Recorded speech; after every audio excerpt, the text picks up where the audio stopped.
આજે કઈ વાર્તા સાંભળશો? બકુની બકબક. ઓકે, બકુની બકબક આજની વાર્તાનું નામ છે. આ બકુ કોણ ખબર છે? બકુ કોણ? બકુ કોણ? બકુ બકરી. બકુ બકરી. તો આજે બકરીની વાત સાંભળશું. હા. આશી બકરીનો મુખ ખરાબ હતો, ખૂબ ખરાબ. એટલો ખરાબ કે કહેવું શું. કોઈ જલેબી ખવડાવે ને તો પણ સારો ન થાય. અહીં જલેબી કોને ખાવી હતી? તેને તો પહાડ ઉપર ચડવું હતું, ઊંચા પહાડ ઉપર, જેની બીજી બાજુ એક લીલુંછમ ઘાસનું મેદાન હતું. મેદાન નાનું જ હતું, પણ ઘાસ ખૂબ જ કૂણું સ્વાદિષ્ટ હતું. લો સાંભળો, ઘાસની યાદ આવતા વેત જ મોંમાં પાણી આવી ગયું. પહાડ પર ચડવા માટે બરાબર કોઈ રસ્તો ન હતો, એટલે તેમ પથ્થર પર પગ મૂકી ને ચડવું પડતું હતું. પગ તો ખૂબ દુખતા હતા, ચારેય પગ ઉપાડવા જ મુશ્કેલ હતા. પહાડ પર કેવી રીતે ચડતી? મૂડ તો વધારે બગડ્યો. કેટલીય ઈચ્છાઓ સાથે આસી બકરી માથું ઊંચું કરીને પહાડ બાજુ જોતી હતી, ત્યારે અચાનક બકરો ટપકી પડ્યો. બકરો પણ બકુ જ હતો. જ્યારે જુઓ ત્યારે બક બક બક બક બક બક બક બક બક બક બક બક બક બકબક કરવા સિવાય એની પાસે કોઈ જ કામ ન હતું. કોઈ મળ્યું નથી કે બક બક બક બક બક બક બક ચાલુ. કોઈ ન મળે તો પણ શું, એ તો એકલોય વાતો કર્યા કરે. હા, મનમાં વાતો કર્યા કરે. કોણ જાણે શું વાતો કરતો હતો. કોઈ પોતાની જાતની સાથે વાતો કરતું હશે, પણ બકુ તો કરતો હતો. તમે કરતા હો છો? ને તેની જ ધૂનમાં ખોવાઈને હાલતો ડોલતો ચાલ્યો જતો હતો. ક્યારેક આ વૃક્ષના પાંદડા પર લપકતો તો ક્યારેક પેલા વૃક્ષની ડાળીને ખેંચતો. ક્યારેક રસ્તામાં પડેલા કોઈ પથ્થરને ઠોકર મારી, તો ક્યારેક કોઈનું નાનું પ્રાણી પડી જાય તો એને શીંગડું મારી દીધું. શીંગડું માર્યું સારી વાત ન કહેવાય. ના મારવું જોઈએ, પણ મૂરખ બકુને સમજાવવો કેવી રીતે? એક વાત કહો તો એની બકબક ચાલુ જ રહેશે.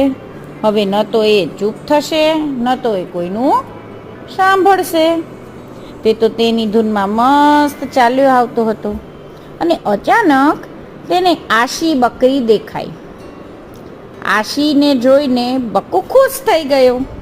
આશી તો તેની ફ્રેન્ડ હતી. પાક્કી ફ્રેન્ડ ન હતી, કાચી પણ ન હતી. જોકે બકુને કાચી પાક્કી સાથે શું મતલબ? તેને તો વાતો કરવા વાળું જોઈએ. દૂરથી અવાજ આવ્યો, આશી.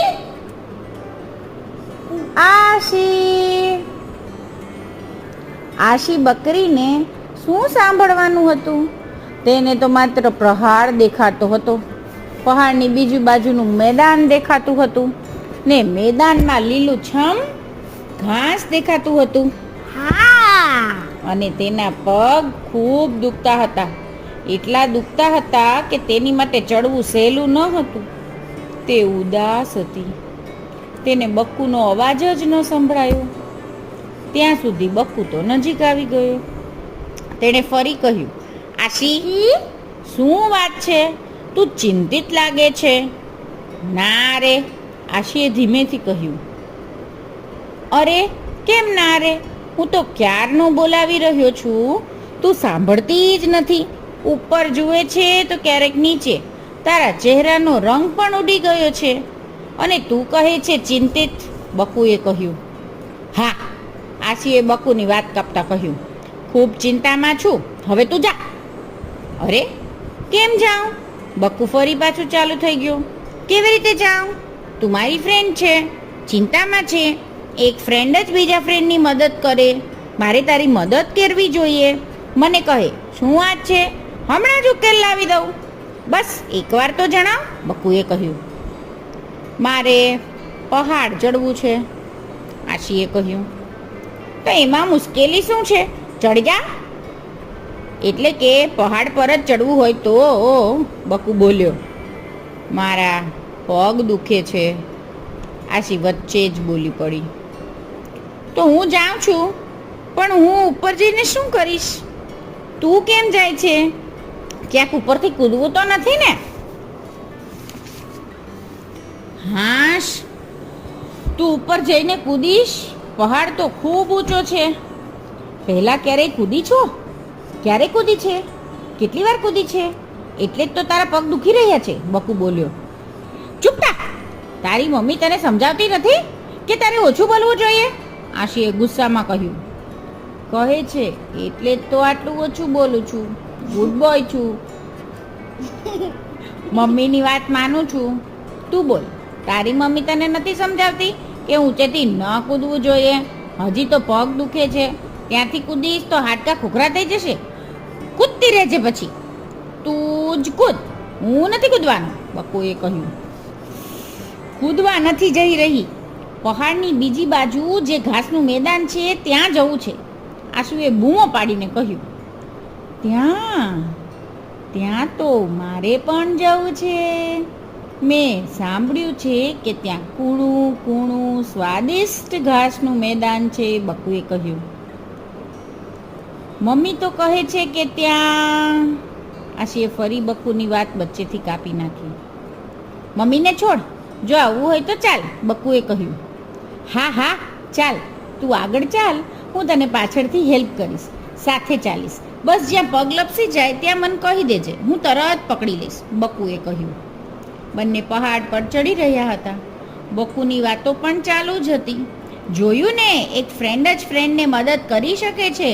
મદદ ન કરે તો ફ્રેન્ડ કેવો? એકબીજાની મદદથી તો મોટા મોટા કામ થઈ જાય છે. પહાડ પર ચડવાનું તો કઈ મોટી વાત છે? લે, આપણે તો પહોંચી ગયા. હવે આપણે સાથે મળીને લીલું લીલું ઘાસ ખાશું. વાહ, આ જગ્યા કેટલી સુંદર છે. પણ મમ્મી તો કહે છે, બકુએ કહ્યું. અહીંયા તો એક વરુ રહે છે. અરે બાપરે, તે બધી જ વાત કરી પણ જે કરવાની હતી ન કહી. મમ્મી કહે છે કે અહીં એક ખતરનાક વરુ રહે છે અને તેના ડરથી જ આ જગ્યાએ કોઈ ઘાસ ચરવા આવતું નથી. બકુનો ચહેરો ફિક્કો પડી ગયો હતો.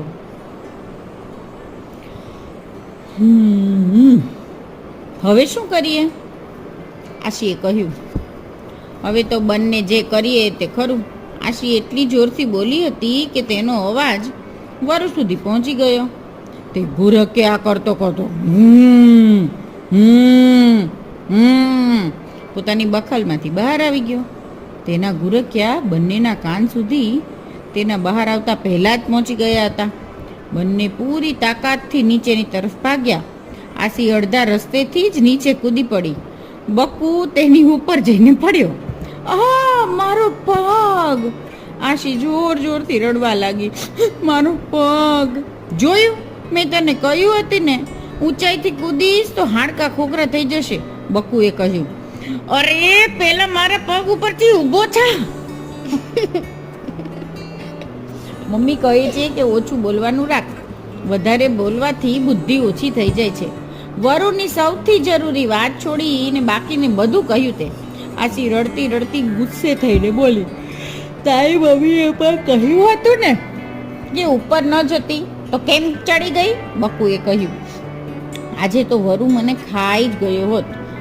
હું હવેથી મમ્મીની દરેક વાત માનીશ, આશીએ કહ્યું. હું પણ મમ્મીની બધી વાત માનીશ. ચાલ, હું તને ઘરે મૂકી જાઉં. તને પગમાં વાગ્યું છે, બકુએ કહ્યું. અને બંને મિત્રો જે હવે પાક્કા ફ્રેન્ડ બની ગયા હતા તે એકબીજાને આધાર આપતા આપતા ઘરે જવા નીકળ્યા. વાટા પૂરી ખાધું પીધું ને રાજ કર્યું. જય શ્રી રાજા, ગુડ નાઇટ.